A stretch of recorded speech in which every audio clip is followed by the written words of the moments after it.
All right. Well, good evening, everybody. I'm so glad to see so many of you joining us this evening.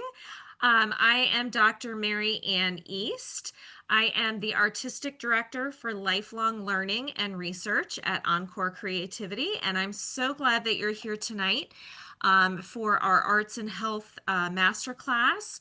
And we are very, very grateful that it is provided to you free from a grant from the DC Council for Arts. We're very grateful for that opportunity. We've got people in the waiting room constantly, so I'm trying to monitor that, but I do want to get us underway on time. And I want to introduce you to Jessica Frederickson, who is the Director of Brain Health at Goodwin Living. Since joining the organization in 2021, she has led brain health training and programmatic initiatives across the organization and has played a key role in the growth of StrongerMemory, a brain health program now integrated into more than 200 partner organizations, reaching nearly 40,000 individuals across the United States. In addition to her work at Goodwin House, she is a certified dementia practitioner and trainer, as well as a certified Montessori dementia practitioner. Jessica combines her expertise with a passion for innovation and education in brain health and dementia support. And outside of work, she enjoys playing board games with family and friends and volunteering at Lost Dog and Cat Rescue in Falls Church, Virginia. So I am going to turn the program over to Jessica, who's going to share more about her work at Goodwin Living and specifically the StrongerMemory program. So welcome, Jessica. Thanks, Marianne. Great to be here with all of you.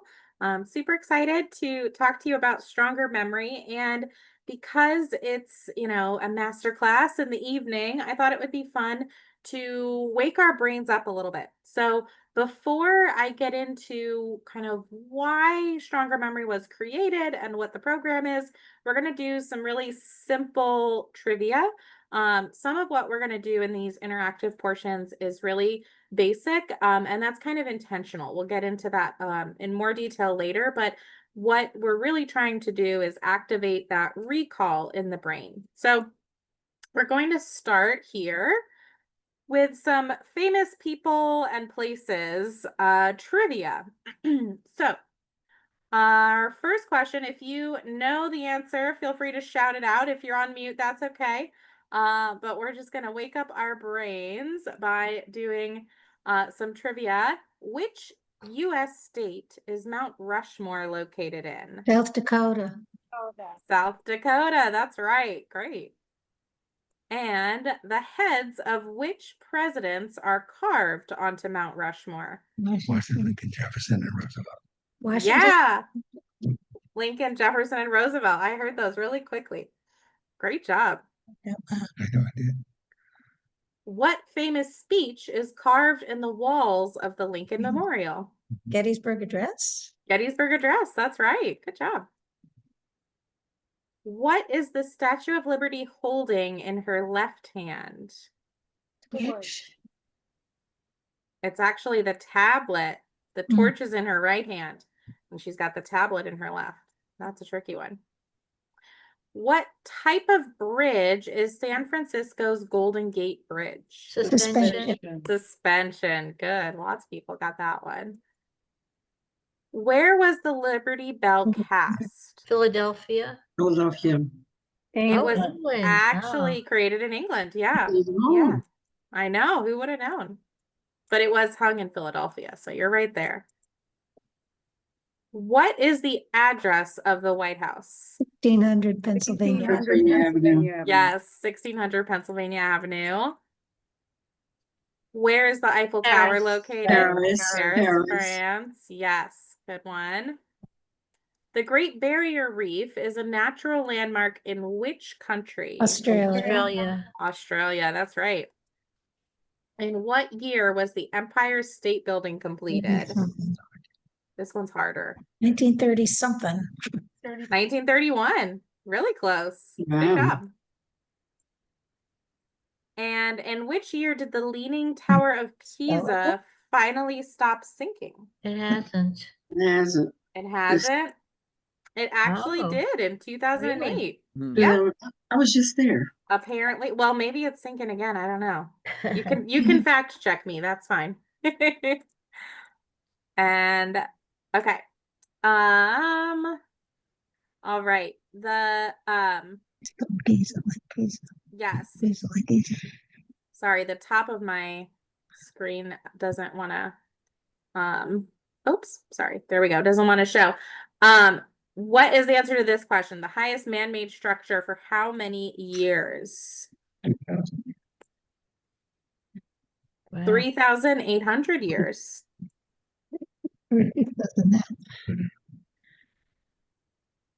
And then which waterfall is the Niagara natural Falls. border Niagara between Falls. US and Canada? Yep, Niagara I was Falls. just there. We knew that one. Well, great. So that's just to warm up our brains a little bit. Now I want to talk about why this issue of brain health is so important. We know that our number of older adults is growing, and at the same time, this red line shows the number of birth rates of new people being born in the United States, and that number is shrinking. So we know that we have more older adults and a smaller workforce to provide care that might be needed. It's a great time to serve older adults, and we want to focus on aging well, on preventive care, and finding ways to help people live healthy, engaged lives for as long as possible. So this shows that birth rate, which is the opposite. We have a talent shortage. So Stronger Memory is supported by the Goodwin Living Foundation, and Goodwin Living is a faith-based nonprofit in Northern Virginia and Washington, D.C. To try and solve for this problem, we do a lot of really great work through our foundation with our team members and citizenship programs. And we also have done a lot with our Stronger Memory program because we know that prevention of dementia or cognitive challenges is really key to helping people live as independently as possible for as long as possible. Approximately 30% of the American population is over 60 years old, and 12 to 18% of people living 60 and over are living with something called mild cognitive impairment, or MCI. And MCI is not a specific disease. It's more of a screening category that if someone is diagnosed with MCI within 5 to 8 years, it's highly likely they might get a dementia diagnosis if there's nothing done in between. And MCI, you're could be still be living at home, but you might be experiencing things like getting lost in really familiar neighborhoods, repeating yourself more, struggling with some of those more detailed planning tasks, executive function, things like that. And that's about 15 million people living with MCI just in the US. So as we know, our population is growing and our caregiving workforce is decreasing. We really want to focus on a way that we can prevent cognitive decline and promote healthy brain aging at really any age, but especially as we get older, because we've learned that there are some risk factors that we can work on, some things we can do to have healthy brains. The one thing we can't do anything about is our age.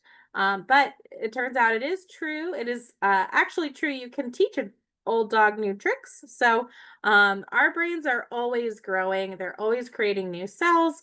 And stronger memory is one way that we can do that.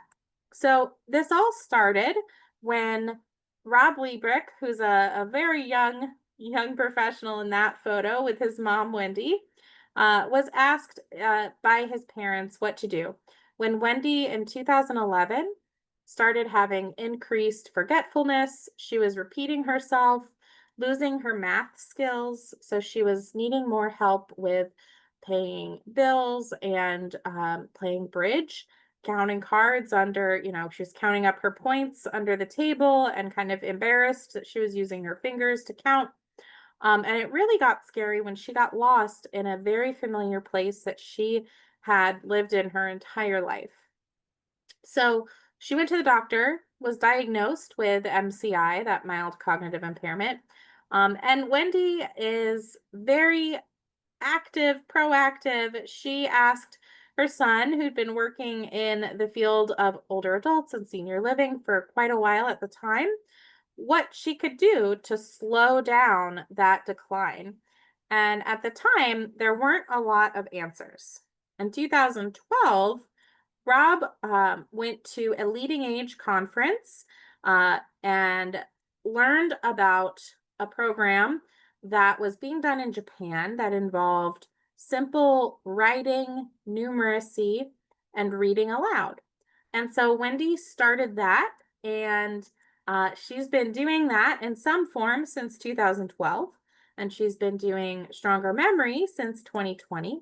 And I have a short video here to let you hear from Wendy and her husband Howard about how they kind of noticed the problem and what they decided to do.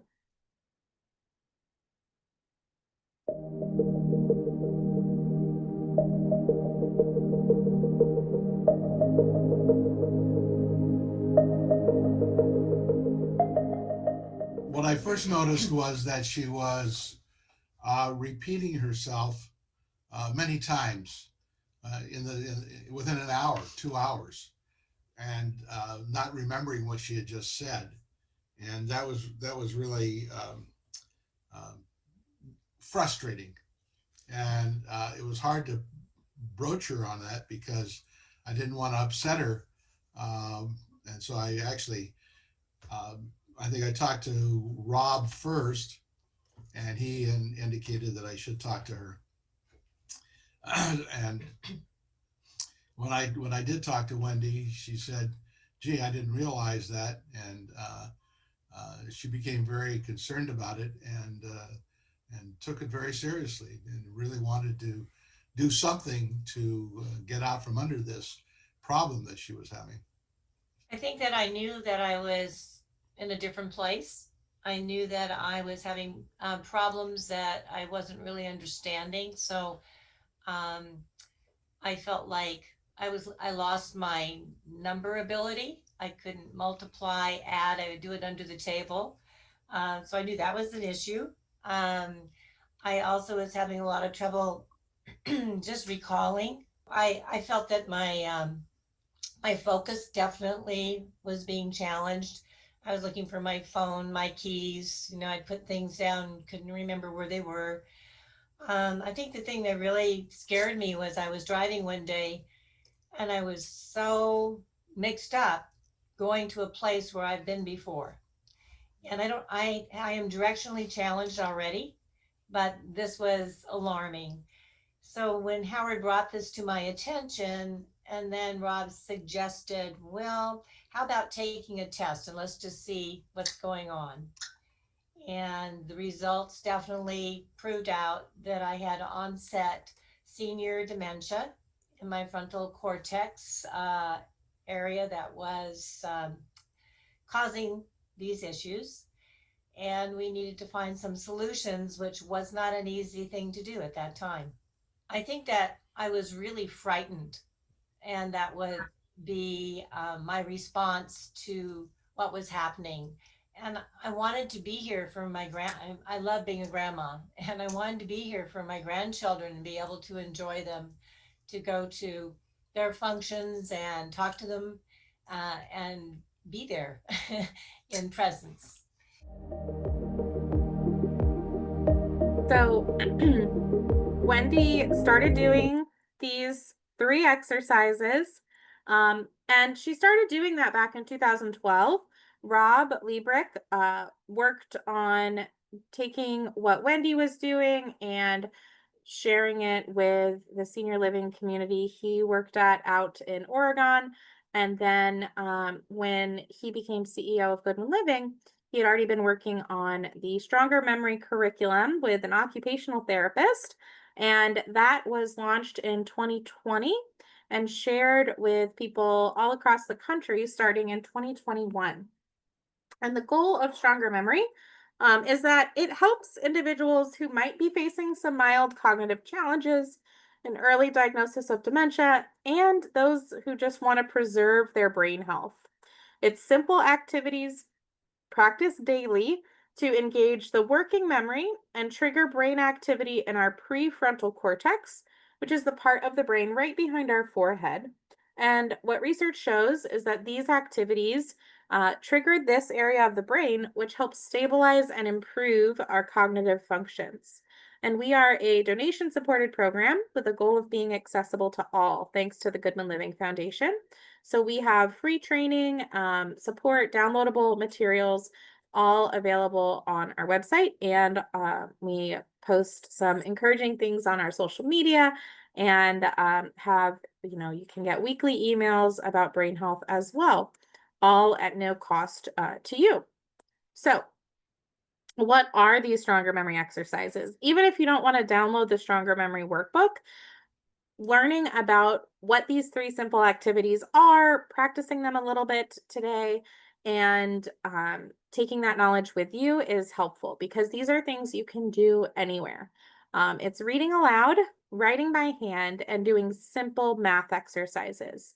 And research shows that doing these 3 exercises, we did a research study with George Mason that I'll get into more later, but we want to do these exercises for about 10 minutes each, at least 5 days a week, to really have a great brain benefit.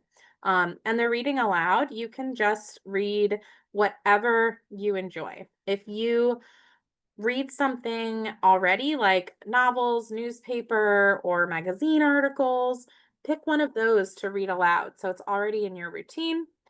You can read aloud by yourself, with a partner, members of a group. You can read aloud to your pets. I know a lot of participants who read aloud to their pets, and they say their pets actually like hearing their voice. And reading aloud often does help us remember things better, and it's working multiple areas of the brain. So a lot of people, even if they don't want to commit to all 3 exercises, find that reading aloud is one of the easiest ones to fit in to your routine, because everyone's reading a little bit every day, even if it's just the newspaper, your mail, a flyer, something to read aloud. The next exercise, writing by hand, this helps us set up neural pathways in our brain to learn new information. And it's really important here, we're talking about writing by hand, not typing, because when we type, we're doing the same motion over and over. But when we write, we are actually writing out each letter is different. It's connecting that brain, body, fine motor skills. And so that's really what we're trying to do. And then on this slide, I have some sample writing prompts. If you could go on a trip tomorrow, where would you go? Who would you go with and why? Write about what you like to do for fun on a sunny day. What did you do with your first paycheck? So we do have a Stronger Memory workbook with tons of writing prompts, but you can really write about anything. I had one participant who loved to write about Navy policy and procedure because he was a naval officer. He had written several books on his time in the Navy, and that was what he liked to write about. I had another participant who liked to write about, he would alternate between writing about religious texts that he had once, done a lot of scholarly writing on, and now he liked to just write about it for fun. And he alternated that with writing in Irish, because he was trying to relearn Gaelic and Irish. So he was writing down English and Irish phrases. So really writing anything as long as it's by hand. And then the last one is simple math done quickly. And this is the hardest sell because people either don't like math or they love math or they're really good at math, and we're really trying to focus just on simple math. It's not about solving difficult problems.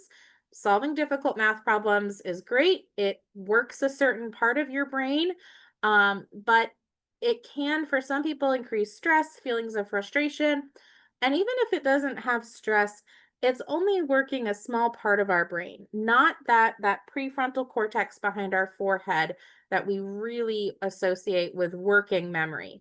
So simple math is an example is here. We're going to do some in a minute together, but it's really simple. And in the workbook, we have tons of math pages, and each page has a fun brain health fact at the bottom. One of my favorites is laughing requires activity in 5 different areas of the brain. Who knew? So do some laughing or some laughter yoga even, and that's good for your brain. But it is really simple, and it's not because we think you can't do more difficult math. I know all of you can, everyone can, but it's this easy, simple math because we're really building on this part of the brain. The part in blue on this slide is our prefrontal cortex. And this is what helps with recall and memory. So we're not trying to solve new math problems. We're really focusing on arithmetic that we learned when we were young. So like piano scales or any kind of instrument scales if you play a musical instrument, or even singing when you warm up your voice and you do some scales. Basketball drills, if you play sports, doing those kind of repetitive drills. So you're working that muscle memory, they call it. That's kind of what we're trying to do with this easy, simple math. It's this repetitive action of working this part of our brain, working these neurons and synapses in our brain so that it's easier when we are trying to recall memory for something else, like what is my neighbor's name? I've seen their face and asked their name multiple times and I keep forgetting. I will share, I have ADHD, and the math really helps me when I need to focus. I will sit, I hate math, but I will sit and I will do a few minutes of the math, really simple math, but do it quickly. And I do feel like I focus a little bit better after. And that's what we see. We have a lot of participants share that. So we're going to do some math now. I have some simple problems. I am going to read the problem aloud and you can shout out the answer if you know it. They are really easy, but there are also no wrong answers. So it's not about getting it right or wrong. It's just about trying to recall things quickly. All right. 2 Seven. plus 5. Yep. Seven. Nine. 9, Good. 4 Five. plus. Yep. 9. Yep. 9, 11. 11. Yep. 12. 12. 12, 10. Yep. 10, 9. 9, Good. 8. Yep. 8, 11. 11, Yep. 4. great. 14. Yep. 9, 9. Yep. 8. 12. 12. Uh-huh. 15. 15, 11. Yep. 4. 4, 12. 12, Uh-huh. 9. 9, 7. 7, 11. Yep. 11. Great. And that took us like, I don't know, 30 seconds. So I don't know if you think about doing that really quickly for a few minutes, So it really does kind of help you feel focused by doing that recall. So thanks for doing that with me. And next we're going to watch a short video. This is Wendy and Howard again, talking about how Wendy feels now after doing the program for years. So remember that first video, she was talking about how she felt in 2011. And I recorded this video with Wendy and Howard in 2022. And Wendy still actually speaks. She gets on Zoom, she talks to people, she drives around and that she's holding the microphone there from just less than a year ago. She went and talked to people at a community about Stronger Memory and her experience. So you'll get to hear a little bit from Wendy and Howard.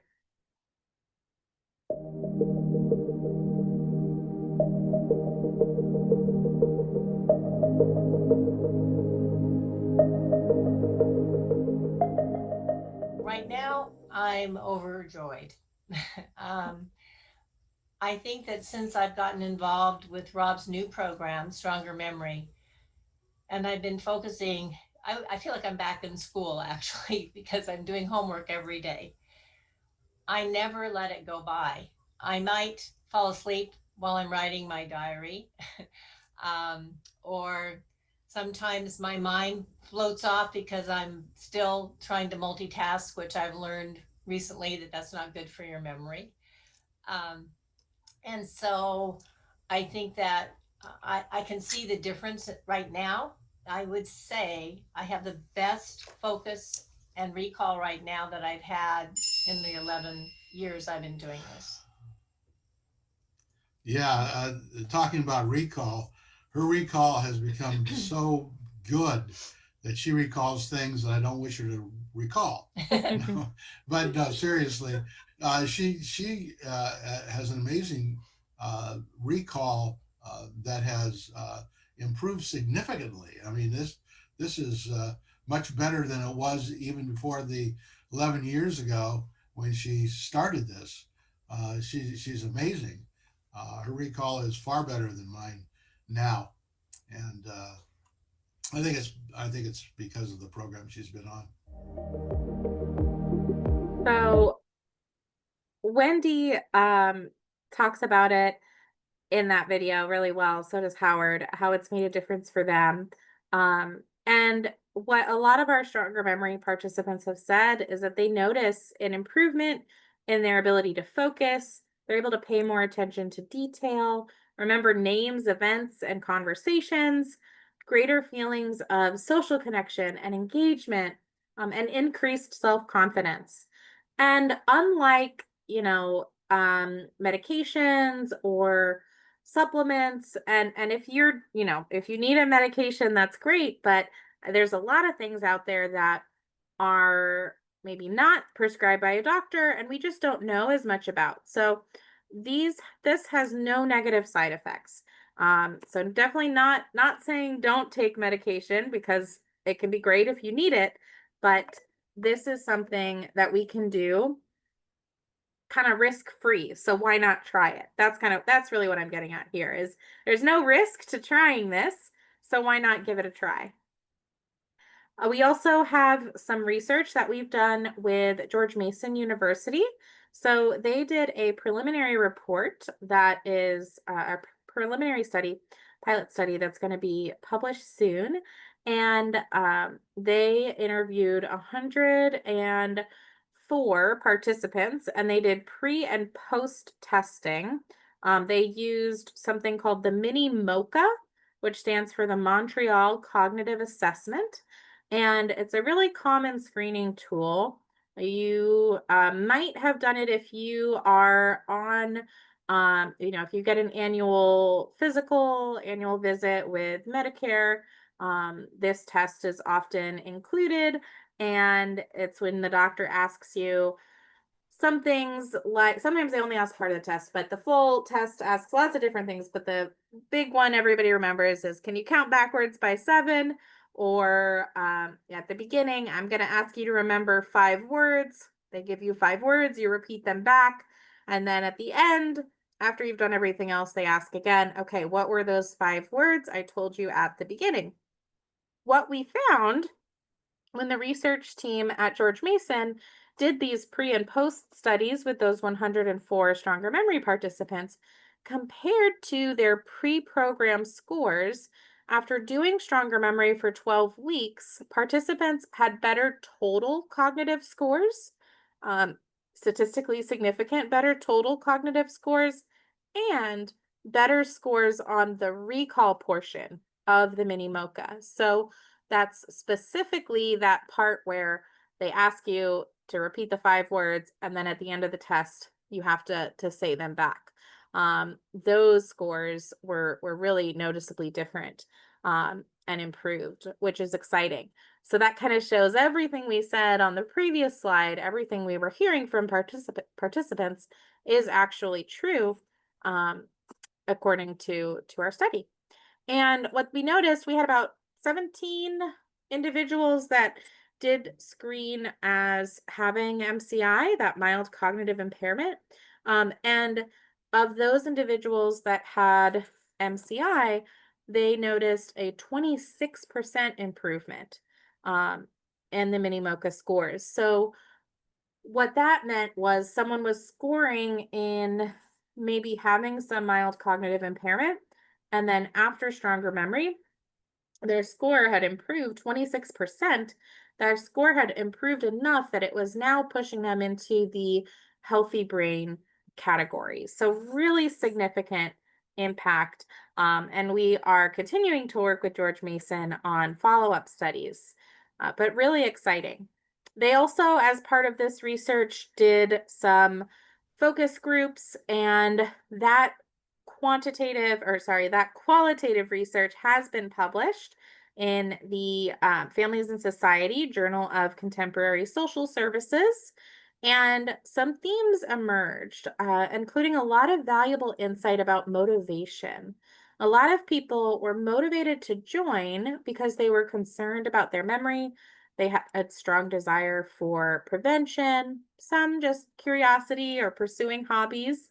And others had a family history of Alzheimer's or another dementia, and so they wanted that prevention for themselves.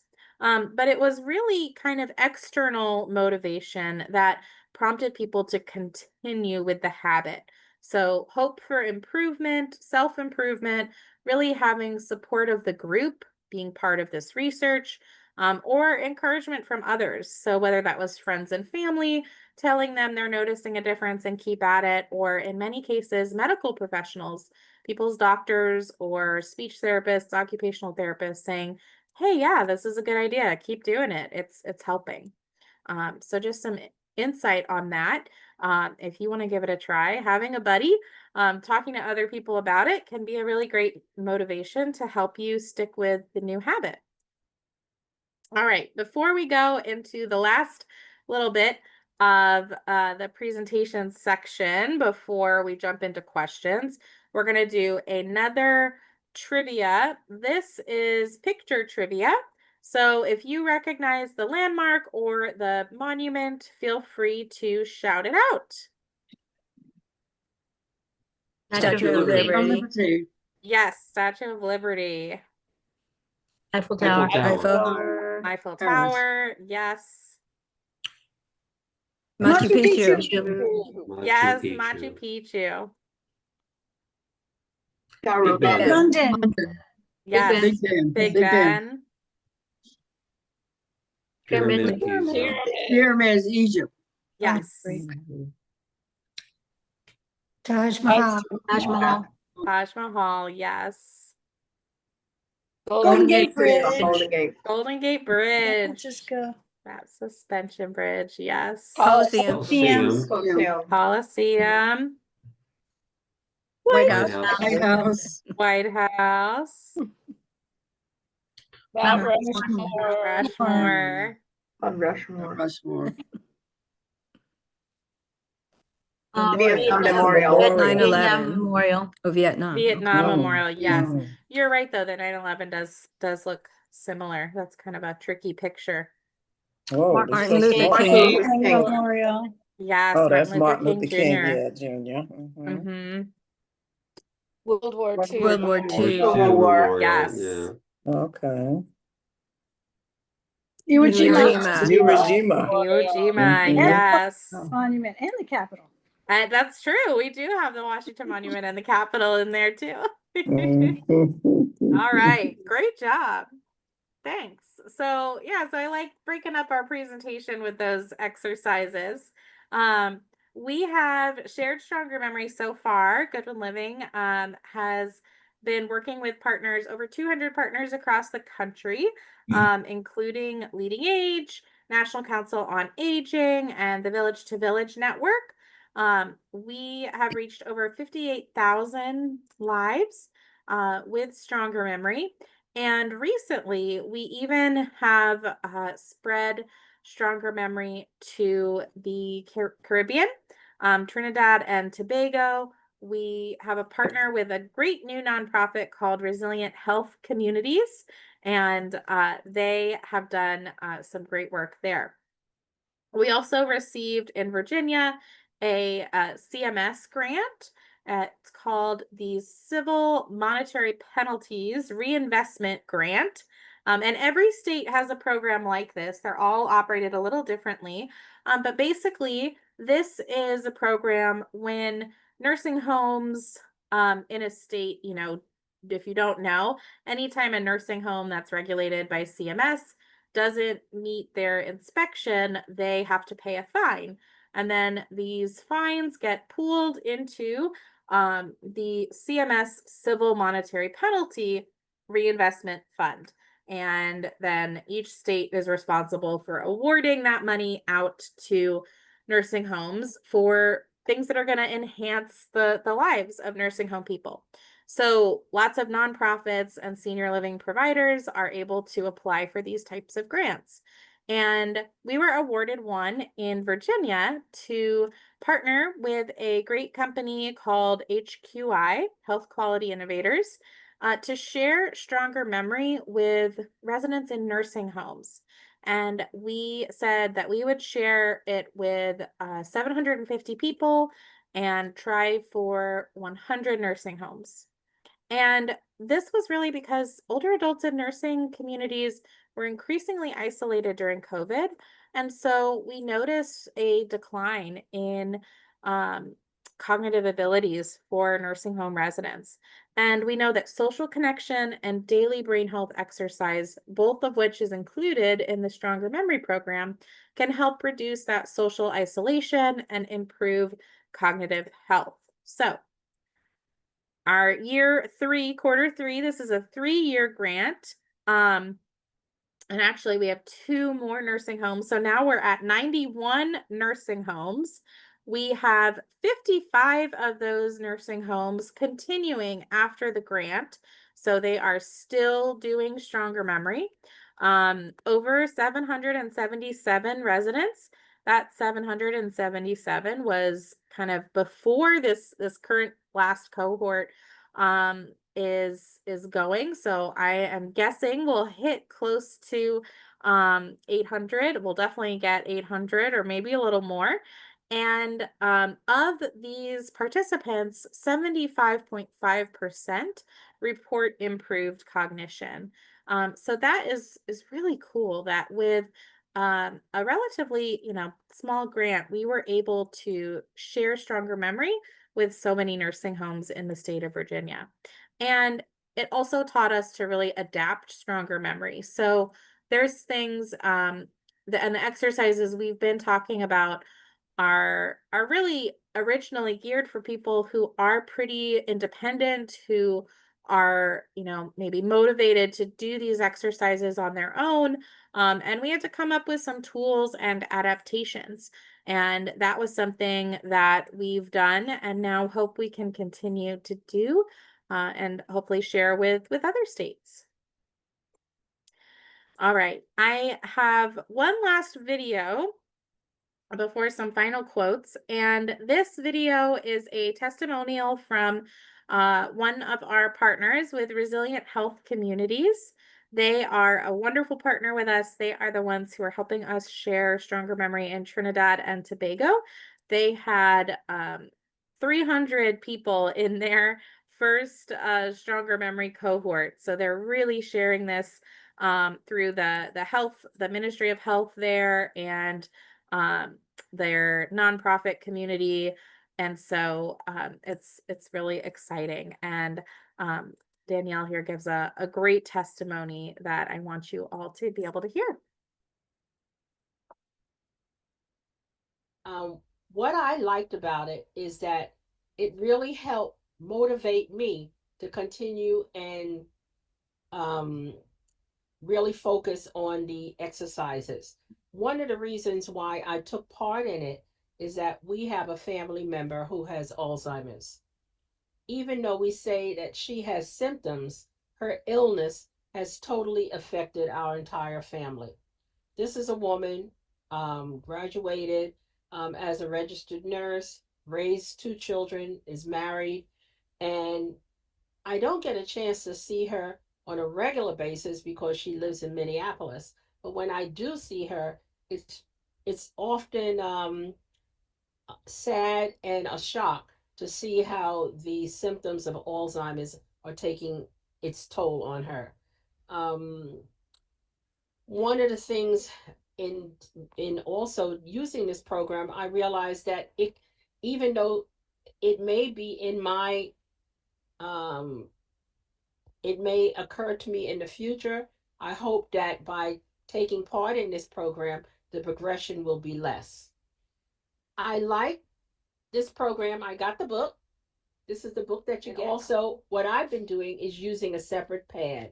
They recommend that you try to do the exercises at least 5 or more times a week for a minimum of 30 minutes if you can. 10 minutes to read anything that you want. It could be the Bible, your motivational readings, a magazine, the newspaper. Then do 10 minutes of the simple math solutions. Math was never my forte, but these exercises are so easy. 2 plus 2 is 4. I mean, you can do that. Okay. And then the sentences that they have in the back, I found are really interesting, and they bring back many really good memories and also very inspirational. I have shared this with everybody. My son asked me, Mom, are they paying you for this? Because I try and share the information with everybody. So if you can take part in the program, it is well worth it. Share the information with somebody else. They recommend that you do use a separate book to do, say, your math examples and also the sentences rather than writing in the book, because that way you can use the book to do the exercises over and over again, and you can share it with someone else. I love Danielle's testimony and her testimonial about this. And it kind of sounds like a sales pitch. And I am here to teach you, not to sell anything to you. But I love that people get so excited about this and how easy it is that they want to share. And, it's something free. So our goal and part of why my position, Director of Brain Health, exists at Goodwin Living is to just spread this information. So whether you download the Stronger Memory Workbook or not, I hope that you will take these ideas and read aloud, write by hand, do some simple math, really challenge your brain a little bit every day. Some of our other participants say, Stronger Memory made me happy. I felt energized by the math, and that surprised me. I haven't felt that energized about anything in quite a while. Journal questions sparked good memories and very good conversations. Sometimes this was a caregiver saying sometimes she just writes one sentence, sometimes several, but it has produced some good brain activity. One gentleman and his wife went on a picnic and they discussed Stronger Memory and decided they were going to start reading aloud to one another. And they said, reading aloud has brought a closeness and intimacy back between my wife and I. And another participant said, I've been motivated to write about my life, to pass on to my children, grandchildren, and great-grands. So it really sparks a lot of social connection in addition to that brain connection. We want you to join the Stronger Memory movement if you like. You can download it in English or Spanish. We do also now have several additional languages thanks to Fairfax County. They did some translation for us in Farsi, simple and traditional Mandarin, and Korean and Hindu. I think there might be one language I'm missing. Oh, and they also did an updated Spanish. So if you want one of those translations, you can always email us. They're not on our website quite yet because that's breaking news information. And I like to end with this image. This was one individual who was writing by hand and really struggling at first to pick up a pen and write. She had some physical limitations, and so she started writing with the activity director at the senior living community she lived at, and they started just hand over hand. You know, the person who was the activity director was writing, and the individual, Mrs. M, had her hand over hers to feel. And then eventually she started writing on her own. You can see that in the picture on the left of the screen. And you can see that the handwriting is not very linear. It's challenging to do or to read, and that's okay. It still counts. It's still working that part of the brain. But what's really exciting was that this activity director went into Mrs. M's apartment to get her for an activity and saw some paper with a bunch of writing on it. And she said, "Mrs. M, did you write that?" And Mrs. M smiled and said, "Yes, I did," and was just so proud and excited. And you can see this picture on the right is her page after she's been writing for weeks. And you can see that she's writing longer sentences. She is writing, she's able to read her handwriting back more. And she just, yeah, she's just doing a great job. So even if it starts out slow, you can start slow and build up. And it's just about really working the brain, talking with people, getting that social engagement as well. And that will all help our brains stay strong. We're going to break into Q&A, but I do, if you want homework, have a writing prompt for you. If you could travel anywhere in the world, where would you go and who would you bring with you? So if you are trying to think of something to write about, here is an idea. Just take a few minutes and jot something down. See how it feels to write by hand. We've done some math. We've done some reading aloud when we were reading the questions. And then also that picture trivia, quick recall, exercising that part of our brain. I am going to stop sharing my screen so that I can see everyone's face and see if we have any questions or any discussion. What do you think about doing crossword puzzles or logic puzzles or Sudoku, you know? Yeah, that's a great question. So there's different research on each of those. And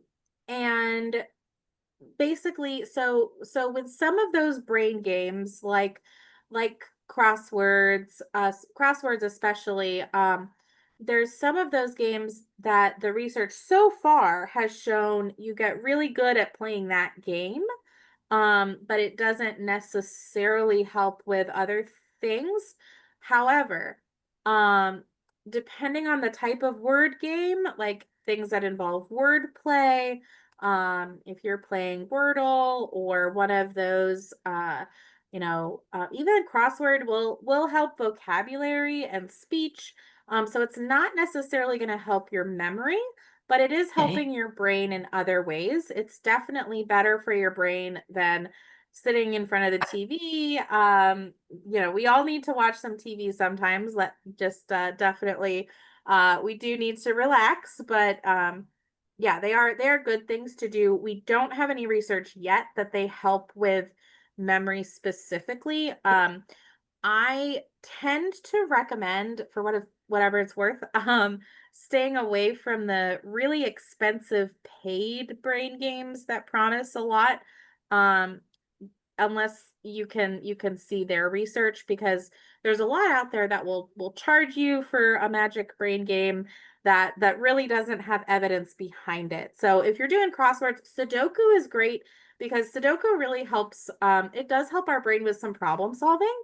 And so that's a great thing to do for our brains. Those kind of general, more broad games are great. But there's a lot out there that tries to charge you for some really expensive games that just don't have evidence yet. Maybe they'll find out. We'll find out they have a lot, but yeah. I see Susan has a hand up. Yes, hi everyone. This is really great information.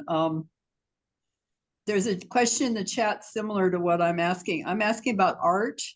Doing Yeah. art, is that equivalent to writing, or is that a separate activity kind of thing? It's a separate activity. You know, I would have to look. Um, I'd have to look at some specific research. We don't have the same kind of research, at least not with the Stronger Memory program, about recall and art. But I will say that art has a lot of research on improving something called neuroplasticity. And Marianne has talked about this too. I've seen her give presentations on this, but art is wonderful for neuroplasticity, which is a long word that kind of means what it sounds like. It's our brain's ability to be flexible. So Okay. it helps us get new, it helps us build new brain cells, new pathways. So neuroplasticity will help us with things like, okay, I just moved and now I have to remember where I'm going. I've got to remember how to get to my apartment. I live in a lot of apartment buildings, so I have to remember, wait, which hallway is the one I need to take to get to the gym? Or I just, oh shoot, I have an injury. I fell. Like when I sprained my ankle, I had to learn how to use crutches, and I did not love that, but having good neuroplasticity makes that kind of learning and adapting to changes easier. So arts are great for that. And we do know that music, specifically, and other art forms, creativity, it's a great way of expression that people living with dementia um, maintain that ability to express themselves in that way. The most research has been around music, but I've also seen with visual arts, a painter who maybe was not isn't able to communicate with their words as much anymore due to their stage of dementia. But you put a paintbrush in their hand or charcoal or whatever their medium was, and they're able to draw and paint and communicate, express themselves that way. So there's definitely some great connections there. What other questions? The question in the chat, Richard was asking if you're familiar with The Artist's Way by Julia Cameron, because there seems to be a lot of overlap to that. Yes, I have heard that before. I have not read The Artist's Way, and I should, because yes, that is the second time recently that someone has said there's a lot of overlap, and I definitely think there is. I mean, there's a lot of overlap between the arts and the brain and these types of brain exercises. Absolutely. I have a question. Yes. What about studying languages? Because I've been doing Duolingo, Yes. which you can do for free. I mean, there's a paid version and there's a free version. Yeah. And I've studied a few different languages. Usually I study two different ones at a time, and I go back and forth between like French and Spanish or Italian or whatever. Wow. Yeah. I was hoping that was like good brain exercise because my mom had dementia and I don't want to get that. Yes, it is. It is good brain exercise. It helps with learning new things and your brain's ability to continue to learn new things. So I would say, try doing some reading aloud or doing some writing by hand. with your Duolingo maybe, and that's going to have an even stronger impact on that recall. But yeah, learning a new language is great for that neuroplasticity, and maintaining that ability to learn new things. And this is a little well, it's related to brain health, but so one of the certifications that I have as a certified Montessori dementia care practitioner, there is a lot that we know now about people living with dementia, and that people living with dementia who forget certain activities, maybe they forget how to use a fork for eating. It takes more time and patience, but we can reteach and we can relearn those things even with dementia. And that's kind of where the Montessori approach comes in. But basically, yeah, it's not going to, there's the stronger memory, writing by hand, reading aloud. Those activities are going to help you with recall, but something like learning a language is still going to help your ability to learn new things. And if you do get dementia in the future, that could be helpful for your ability to adapt and learn. Yeah, I do. There are sections that you have to read out loud, and I also do Yes. write down the phrases. Yes, then that's The perfect. phrases that I have trouble with, I write down. Yes, that's great. That's great.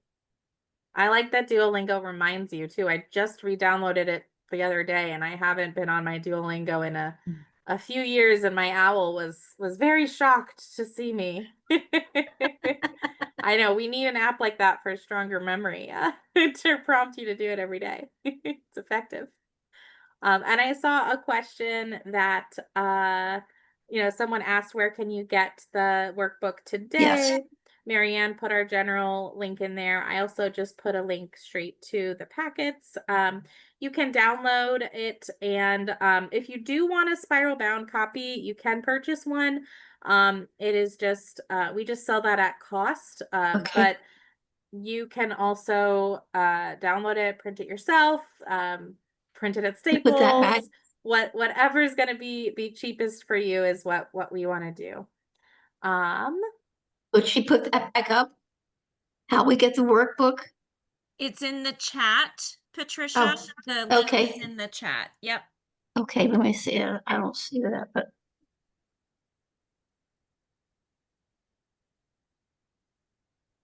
at the bottom of the chat. Yes, it's at the bottom of the chat right now.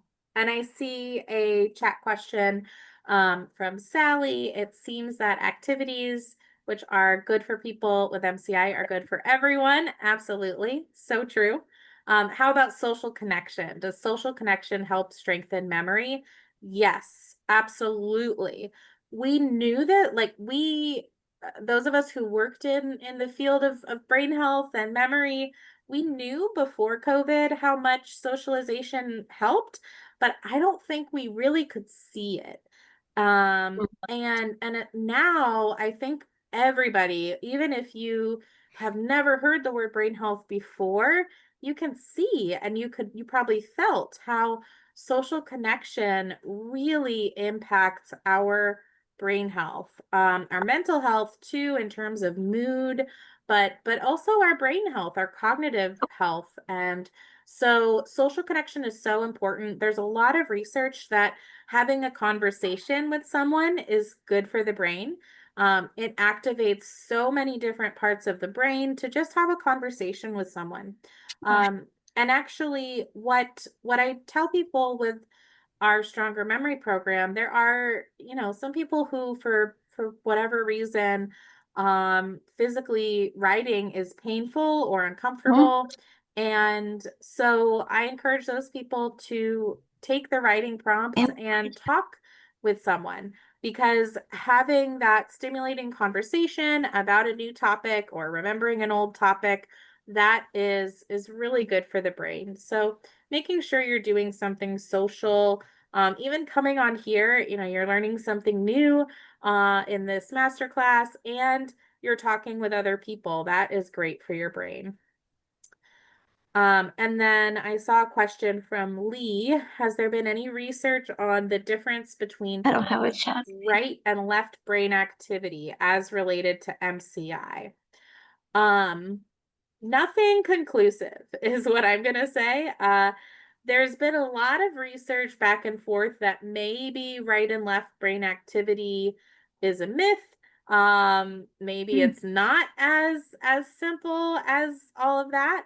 Um, so there's kind of some growing theories around right and left brain activities. It's definitely a question I've been getting asked, so maybe we'll do a talk on that and post that on our YouTube channel or something. But yeah, nothing specifically related to MCI or cognitive challenges. What there is some research on certain I certain factors, either environmental or lifestyle factors, that can impact someone's risk of dementia. And I struggle sometimes with calling them lifestyle factors because some of it is stuff that you can control and some of it isn't. One of the things is diet and nutrition. So having access to healthy green vegetables, if you have access to those fruits and vegetables, healthy food, that's great. Not everyone does. So it's not your fault if you get dementia, but there is more and more research that physical exercise, socialization, doing things that stimulate your brain, those are things that are going to reduce your risk of dementia and improve your brain health. And things like eating a lot of saturated fats and a lot of refined sugar, drinking a lot of alcohol, smoking, those are going to increase your risk of dementia. So can uncorrected vision or hearing loss. So that's really important to get those checked out. And if you need glasses or hearing aids, to invest in those, or at least look into it, because those things, if they're uncorrected, can have a negative impact on your brain health and risk of dementia. But if they're corrected, then it's not gonna negatively impact your risk level. Any other questions or discussion? I love hearing some of the things you all are doing for your brain health. So I'd be glad to hear if anyone else has things that they do that feel healthy for their brains. I started making mosaics after I Oh. retired. I took a class for a given reason, it attracted me. I had some tiles I wanted to use, and I've kept up with them. I have to say that it's just so brain building because you learn the Yes. techniques, you're using your hands on tools. Absolutely. You're collecting materials and chopping them down, you're arranging them. There's a special way to make lines called ondimento that goes with proper mosaics. You're using your brain the whole time, and it's so much fun and it's so addictive. And everybody I know said, yeah, I started with one class and then I couldn't stop. So I recommend it. That's great. That's a great recommendation. And I bet too, with the different patterns, and there's some like geometry and spatial. Yeah, sorry, I'm getting excited. That's a really cool idea. I'm gonna have to look into that. Yeah. Thanks for sharing that. Sure. Anyone else have a question or have something they do? I want to see in the chat somebody else who does Duolingo and trying to learn chess in Italian or chess on the phone. I'm not sure which one, but either way, that's impressive. A good logic puzzle. Kevin says spending time with grandkids, neighbors, having a hobby, being outside. Absolutely. Those are great things. Connections. Yeah, those social connections and being active, engaging your brain with hobbies. That's great.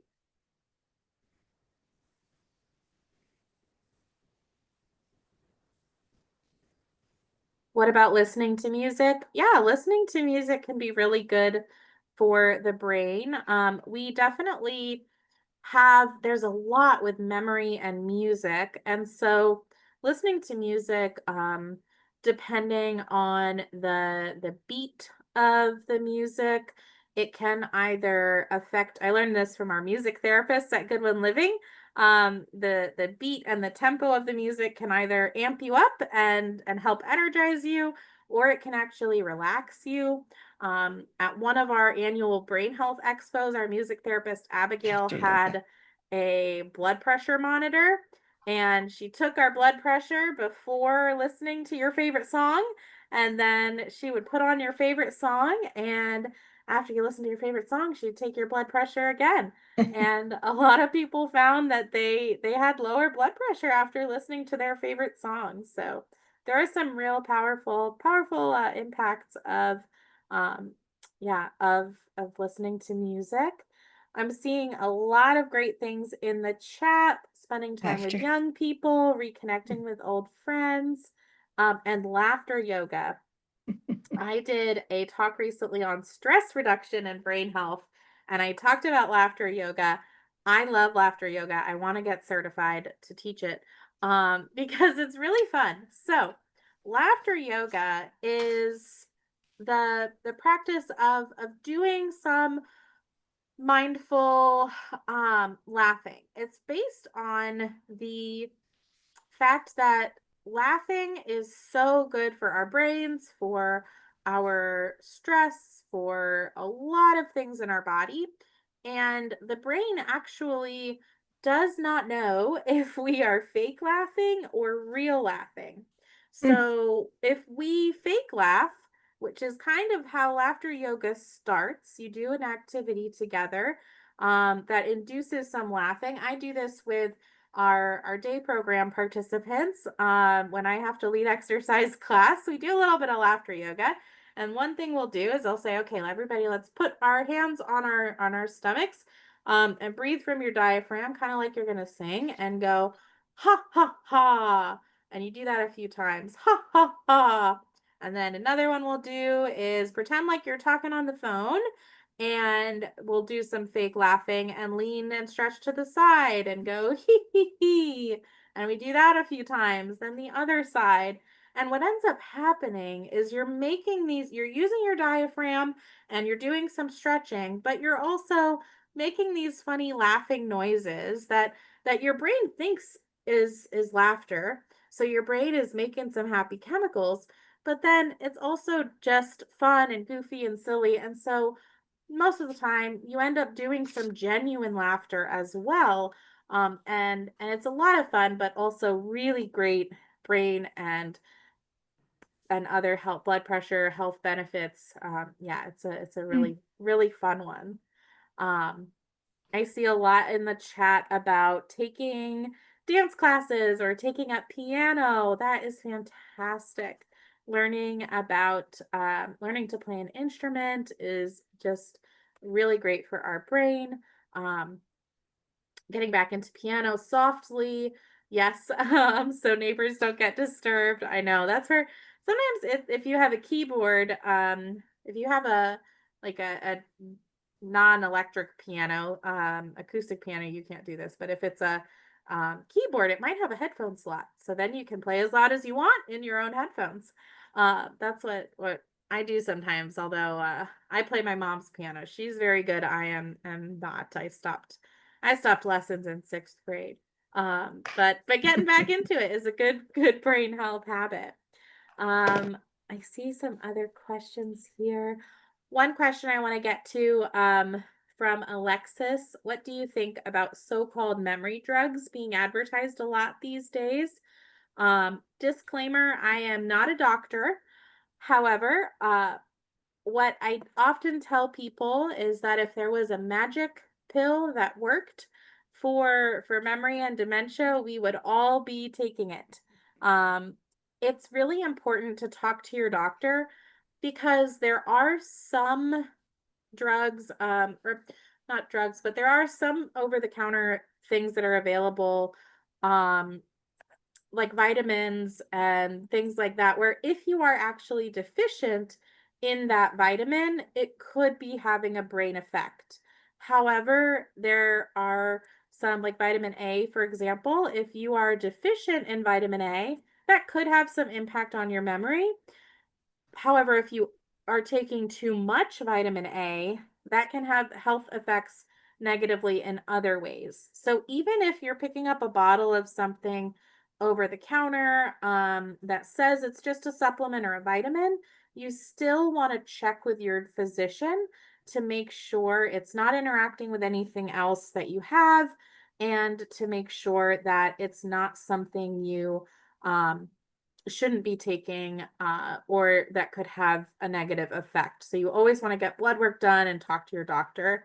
Another common one that people can take when they shouldn't is some of those supplements that aren't, you know, item vitamin A, B, C, but some of those longer named supplements, a variety of them actually do kind of have some blood thinning qualities. And so if you're on a blood thinner or on a medication that really you need to not be on anything that's a blood thinner, you might accidentally be taking something that you shouldn't. So um I also like talking to my doctor before taking any vitamins or supplements, because they usually know where to go to order, or where to pick up what vitamin I need, because there's not a lot of regulation in the vitamin and supplement industry, and so you don't know if what is really in your bottle is what your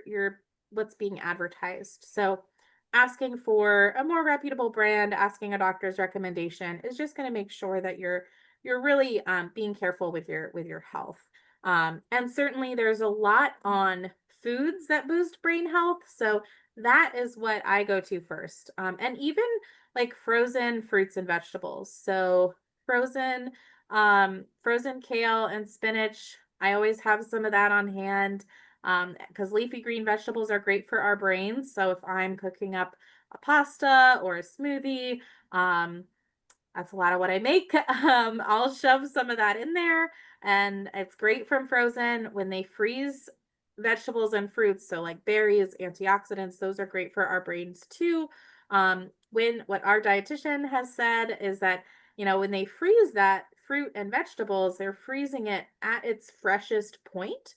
And so even though it's frozen, it still has all the nutrients that you need. And so that can definitely help if you just want something on hand. Yeah. Let me see. Other questions? Faye, I saw you had something in the chat. Yeah, your mom began doing Sudoku, crossword puzzles, writing daily. That's amazing. 98 years old and 98 years energetic. I love that. I love the way you phrased that. I'm sorry I misread it. Yes, 98 years energetic and renewed her driver's license. That's wonderful. Great. I have a Anne, question. yes, I see.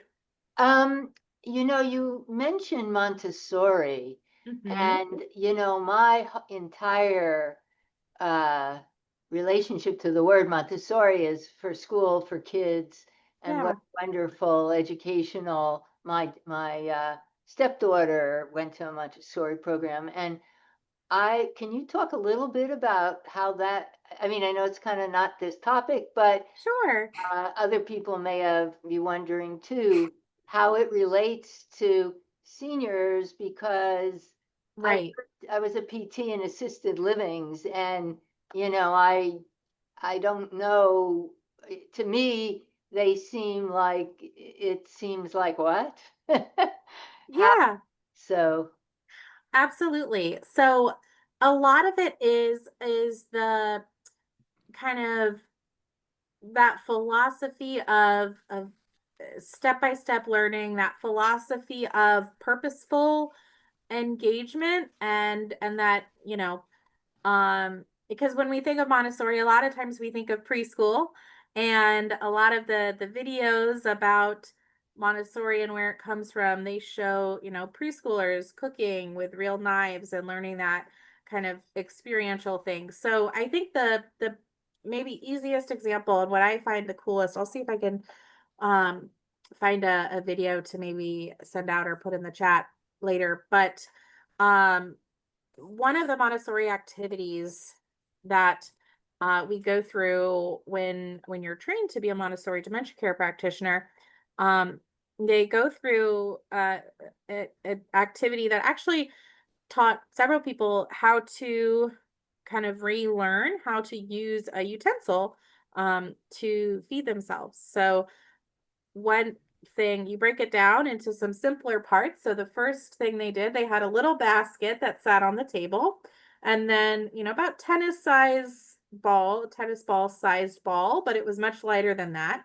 And step one was, let's practice having the individual toss the light ball into the basket.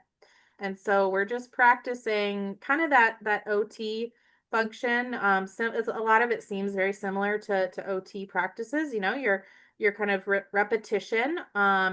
Practicing that. Once he'd mastered being able to pick up the ball, grip it, and put that in the basket, they moved on to clothespins. So let's take a clothespin, and that's something you have to use your fingers and kind of pinch and put that on the rim of the basket.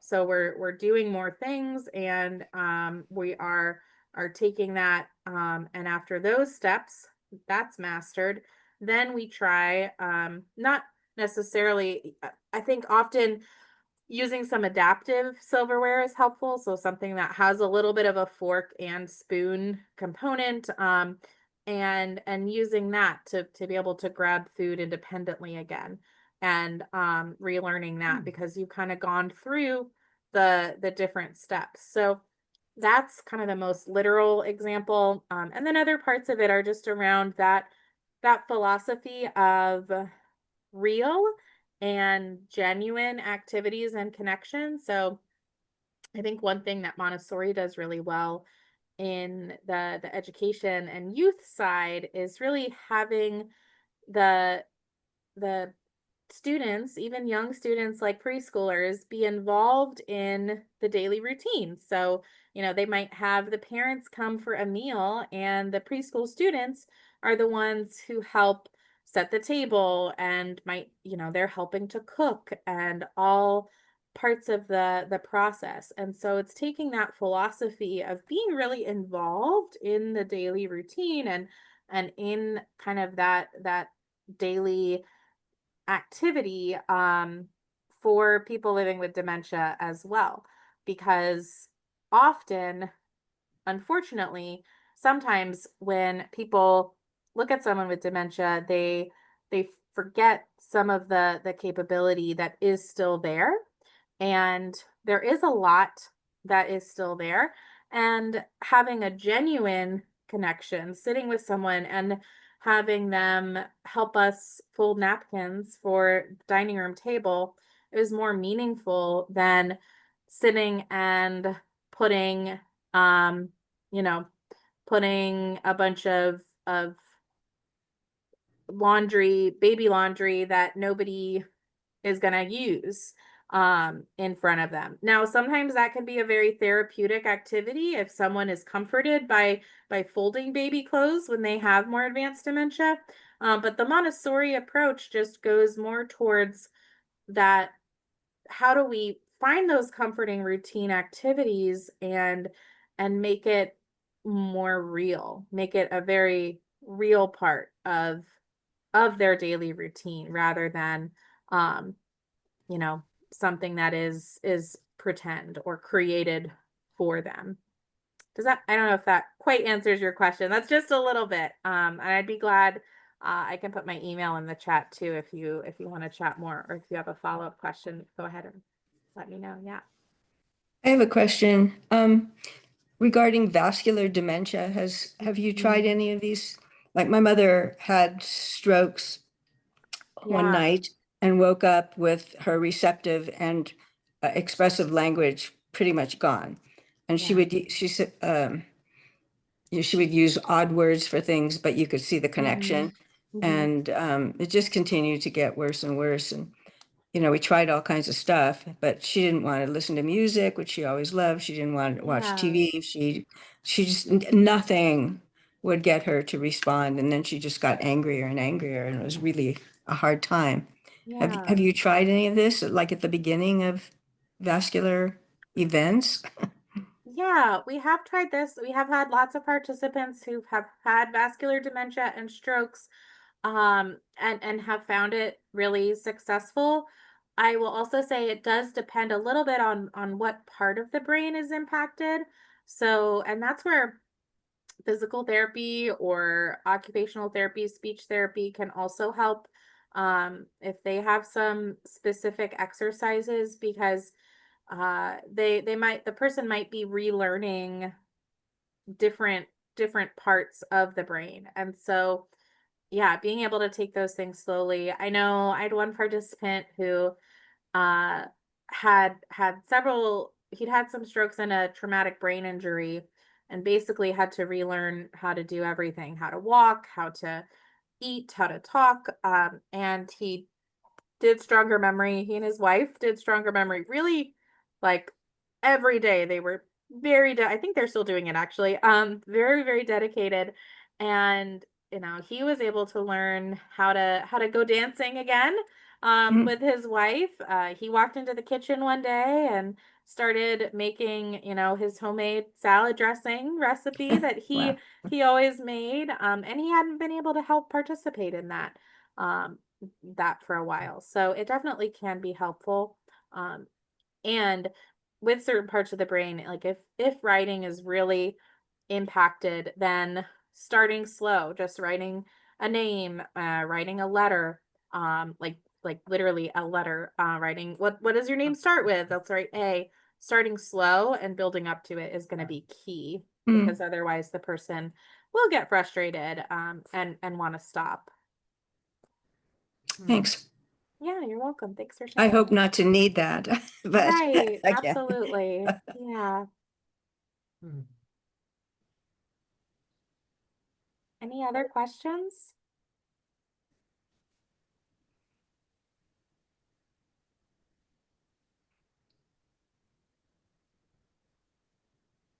Thank you, Jessica. This has been very, very helpful, very good learning. Yes. So glad. Appreciate it. Thanks so much. I'm so glad. It's been wonderful talking with all of you. Thanks for sharing your brain health ideas. I'm going to look some of those up, especially mosaic making. I love that. It's fun. We're very, very grateful for our partnership with Goodwin Living over the years.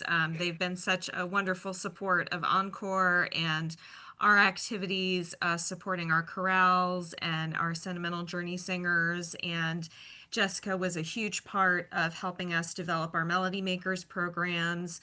And so they're a wealth of knowledge at Goodwin Living.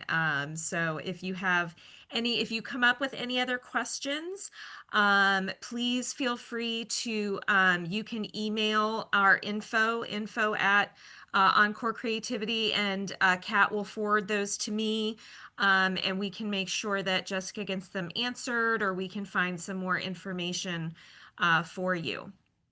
Okay, thanks so much for joining us this evening. And I'm glad that you found it so helpful and so informative. And we hope to keep doing these every month, and having different experts come in to talk about different ways that we can improve our brain and keep ourselves healthy throughout our lifespan. So thank you so much, Jessica, for being with us. And we look forward to seeing you all next month. So thank you so much. Have a great night, everybody. Thank you. Thanks so much. You're a great audience. Bye.